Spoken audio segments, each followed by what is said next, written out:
मित्रों, नमस्कार। इन आँखों की मस्ती के मस्तानों हजारे हैं। जी हाँ, हम बात कर रहे हैं सदाबहार अभिनेत्री रेखा की, जिन्हें पश्चिमी मीडिया किसी ज़माने में इंडियन सिनेमा की गॉर्गन मेडुसा कह के पुकारा करता था। 10 अक्टूबर को रेखा जी का जन्म था। 10 अक्टूबर 1955 को रेखा जी का जन्म चेन्नई में हुआ था। जब रेखा जी के पति मुकेश अग्रवाल ने आत्महत्या की थी तो रेखा जी को नेशनल वैम्प मान लिया गया था। मुकेश अग्रवाल की मां ने तो रेखा जी के बारे में कहा था, ये डायन मेरे बेटे को खा गई। किसी ने रेखा को ड्रग पेडलर बताया तो किसी ने रेखा को वीच भी कहा। कुल मिलाकर रेखा के जीवन का ये सबसे मुश्किल वक्त था। रेखा एकदम अकेले पड़ चुकी थी। फिल्म इंडस्ट्री में उनका कोई दोस्त नहीं था। जो लोग दोस्त होने का दावा करते थे वो भी पल्ला झाड़ के निकल गए। सुभाष घई ने तो रेखा को फिल्म इंडस्ट्री पर लगा एक धब्बा तक कहा था, लेकिन रेखा ने मुश्किल हालातों से लड़ाई लड़ी और जीती भी। सदाबहार ब्यूटी कहे जाने वाली रेखा के जीवन के ऐसे रहस्य हैं जो अब तक अनसुलझे हैं। आप भी जानिए। बॉलीवुड इंडस्ट्री में अपनी एवरग्रीन ब्यूटी के लिए फेमस वेटरन एक्ट्रेस रेखा ने सिल्वर स्क्रीन पर कई भूमिकाएं निभाई हैं। स्क्रीन पर उनकी एक्टिंग जितनी सुलझी हुई लगती है, असल जीवन में उनका व्यक्तित्व उतना ही उलझा हुआ है।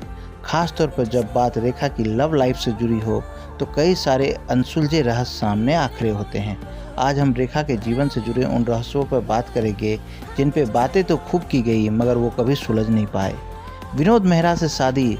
रेखा और एक्टर विनोद मेहरा को रिश्तों को लेकर इंडियन सिनेमा का इतिहास में बहुत सारी बातें दर्ज हैं। कभी विनोद मेहरा को रेखा का पहला प्यार बताया गया तो कभी पहला पति। हालांकि रेखा ने सिमी ग्रेवाल के फेमस टॉक शो रेंडेजवेस में इन सभी बातों को झूठा बताया था, मगर फेमस पत्रकार यासिर उस्मान की किताब रेखा एन अनटोल्ड स्टोरी में रेखा और विनोद मेहरा की शादी का जिक्र मिलता है। यासिर उस्मान ने अपनी किताब में लिखा है, रेखा ने विनोद मेहरा से शादी की थी।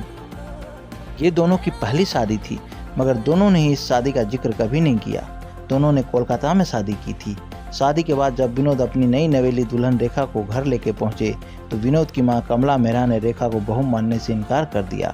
इतना ही नहीं, रेखा जब उनके पैर छूने के लिए झुकी तो कमला मेहरा ने उन्हें धक्का दे दिया था। अमिताभ बच्चन के नाम का सिंदूर रेखा को ऑन स्क्रीन सिंदूर लगाए तो आपने कई बार देखा होगा, मगर रेखा ऑफ स्क्रीन भी अपनी मांग में सिंदूर लगाती है। रेखा ऐसा क्यों करती है, इस बारे में जब भी उनसे पूछा गया तब उन्होंने यही कहा कि उन्हें सिंदूर लगाना अच्छा लगता है। मगर 22 जनवरी 1980 में हुई ऋषि कपूर और नीतू सिंह की शादी में जब पहली बार रेखा अपनी मांग में सिंदूर भर के पहुंची थी तब पूरी इंडस्ट्री में तहलका मच गया था। उस दौरान रेखा और महानायक अमिताभ बच्चन के बीच चल रहे अफेयर के चर्चे जोरों पर थे। उस वक्त सभी को लगा था कि रेखा अपनी मांग में अमिताभ के नाम का सिंदूर भर के आई है, मगर सिमी ग्रेवाल ने अपने टॉक शो में जब रेखा से अमिताभ बच्चन को लेकर सवाल पूछे तो रेखा ने कहा, पूरी दुनिया अमिताभ जी की फ़ैन है, अगर मैं भी उनकी फ़ैन हूँ तो ये इतनी बड़ी बात क्यों बन जाती है। सेक्रेटरी फरजाना के साथ रिश्ते, अवार्ड फंक्शन हो या फिर कोई दूसरा अफसर, रेखा के साथ एक शख्स को हमेशा उनकी परछाई की तरह चिपकाया पाया जाता है। हमेशा व्हाइट और ब्लैक शर्ट पैंट या कोट पैंट में दिखने वाला ये शख्स एक महिला है। इस महिला का नाम फरजाना है। फरजाना रेखा की सेक्रेटरी है। फरजाना और रेखा 32 सालों से एक दूसरे के साथ है। दोनों की रिलेशनशिप को लेकर मीडिया में कई सारी बातें सुनने को मिलती है। फेमस जर्नलिस्ट मोहनदीप ने अपनी किताब यू रेखा में फरजाना के बारे में काफ़ी कुछ लिखा है। पहले फरजाना रेखा की हेयर स्टाइलिस्ट थी, मगर रेखा धीरे धीरे फरजाना पर इतना भरोसा करने लगी कि उन्हें फरजाना को अपना पर्सनल सेक्रेटरी बना लिया।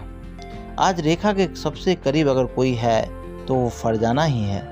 मोहनदीप ने अपनी किताब यू रेखा में इस बात का भी दावा किया है कि रेखा के बेडरूम में कोई नहीं जा सकता, केवल बेहद खास लोगों को ही रेखा अपने कमरे में आने देती है। इन खास लोगों में से एक फरजाना भी है। इतना ही नहीं, किताब में ये भी लिखा है कि रेखा के कपड़ों को सेलेक्ट करने से लेके फ़ोन पर रेखा को किससे बात करनी है ये भी फरजाना ही तय करती है। सदाबहार अभिनेत्री रेखा को मित्रों नमस्कार से जन्मदिन की बधाइयाँ।